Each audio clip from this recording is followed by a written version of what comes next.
Let's just dive right into this one because today we are breaking down the anatomy of an absolutely audacious, fictional heist. We're setting the stage in Miami, the year 2026, looking at a documentary-style crime thriller called Diamond Jet. We're going to get into the precise mechanics of how a four-person crew attempts the literal impossible, hijacking a private jet while it's miles up in the air. $150 million. That's the prize here. Specifically, we're talking about conflict diamonds, blood diamonds mined by slave labor. Now, these stones are being flown completely off the grid in a luxurious Gulfstream G650 going straight from Venezuela to a Miami vault. There's no TSA, no body scanners, just heavily armed couriers protecting a massive illicit fortune.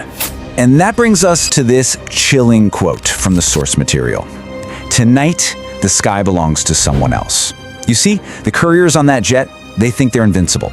They are highly trained and ready to die for those stones. But what they don't know is that a specialized, incredibly skilled four-person crew on the ground has spent the last 18 months plotting to take those exact diamonds. And they're going to pull it off mid-air. Section 1. The target and the crew. Now, understanding the unique players on the board is just as fascinating as the mechanics of how they actually pull this off. What's really interesting here is the unique combination of motivations and skills. First up, we have our mastermind, Eva Marquez. She's 41, an ex-DEA agent who spent a solid decade tracking cartel money before she realized the whole system was rigged. So, her motive? Steal directly from the cartels she used to hunt. Paired perfectly with her is Sully Sullivan, a disgraced Air Force pilot. As Sully himself puts it, flying a jet is easy, but landing one without permission, in the dark, in a swamp, yeah, that takes some unmatched, highly dangerous skill. Rounding out the crew, we've got Cruz and Lena. Cruz is the drone specialist. He builds custom quadcopters, some literally small enough to fit right in your pocket, while others are massive. His whole job is to blind the military-grade drones guarding the jet. And then there's Lena, the parachute rigger. Honestly, she doesn't care about the steal at all. She only cares about the landing. Because, as she says, a perfect heist means absolutely nothing if you break your legs in a swamp full of alligators. Her job is quite literally the most crucial part of this whole operation, making sure everyone gets out alive. It's a perfect reminder that in any high-stakes project, your execution is really only as good as your exit strategy. Section 2. Executing the Sky Heist. Okay, let's move to the action and see how this all builds into an impossibly dangerous 18-month plan. Walk with me linearly through Eva's insane 5-step blueprint here. Step 1. Cruz uses a swarm of jamming drones from the Everglades to create a false radar signature, basically a ghost plane, to cause confusion. Step 2. Sully flies a small Cessna directly into the Gulfstream's flight path. Step 3 is the mid-air transfer. Step 4, subdue the armed couriers. And Step 5, parachute straight into the pitch-black Everglades. Yes, you heard that right. They are literally planning to knock on a jet's window at 500 miles per hour. And this brilliantly illustrates the tactical mismatch they engineer. On one side, you've got the massive Gulfstream G650. It's cruising at 28,000 feet at 520 miles per hour, but its radar is completely blinded by Cruz's jamming signal. The couriers inside are freezing, they're blind, and they're entirely confused. On the other side, Sully's Cessna is creeping up right behind it. Lower, darker, with zero lights, it matches speed and altitude perfectly, remaining entirely unseen until it is right on their tail. Now, the crucial point of this entire operation rests on the deployable bridge. This is a carbon fiber walkway that extends like reaching fingers across the void. Just take a second to imagine the terrifying physics of this. Eva and Lena have to step out of the Cessna and cross an 8-foot gap to the Gulf Stream. The wind is absolutely screaming, and the temperature is a blistering -40 degrees Fahrenheit. They're relying entirely on heated suits, sealed masks, and pure, unfiltered adrenaline. Once Eva blows the lock and breaches the door, utter chaos erupts in the cabin. The couriers immediately start firing.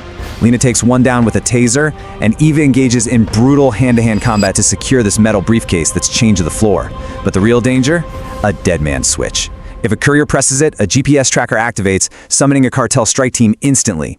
In a split second, Eva neutralizes the threat by throwing a knife, pinning the courier's hand. She cuts the chain, tosses the briefcase out into the sky on a drug chute to slow its descent, and then jumps directly into the freezing void. Section 3. Hunted in the Everglades. So, they survive the drop, but the environment completely changes. We shift now from the freezing, sterile sky to the hot, muddy, and wildly unpredictable survival scenario of the Florida swamp. Just look at this rapid descent into an escalating nightmare. At 0 minutes, it's a bone-rattling hard landing in the Blackwater. But here's the truly terrifying part. The cartel already knew they were coming. Just 4 minutes in, lethal hunter drones arrive. At 20 minutes, Eva and Lena are ambushed by camouflaged cartel soldiers right there in the water. And by 30 minutes, they are desperately fleeing on Cruz's airboat. We're tracking a minute-by-minute fight for their lives here. Let's look a little closer at that 4-minute mark. The source text gives us this incredible technological dogfight. You've got the cartel's hunter drones, these dinner plate-sized relentless offensive machines equipped with taser probes hunting Eva right through the trees. Pitted against them is Cruz's defensive tech. Cruz violently intercepts the cartel drones, literally smashing them out of the sky in showers of sparks, while Eva uses a handheld jammer to confuse the last remaining drone just enough to escape into the dark. The whole chase culminates on the water. Now the crew is on a small, highly maneuverable airboat, but they are being hunted by a massive, super-fast, military-grade cartel airboat that they simply cannot outrun. So Eva makes a highly calculated move. She directs Cruz into a narrow mangrove channel. The crew's small boat barely scrapes through the trees, but the massive cartel boat, it tries to follow. Its giant fan hits a thick branch and shatters, leaving the cartel completely dead in the water. Section 4. Betrayal and the aftermath. Okay, so they've escaped the immediate danger, right? But a lingering, deadly question remains. How did the cartel know they were coming that night? Well, because the biggest threat wasn't in the sky or even in the water. It was right there in the boat with them. And here's the bombshell revelation. It was me.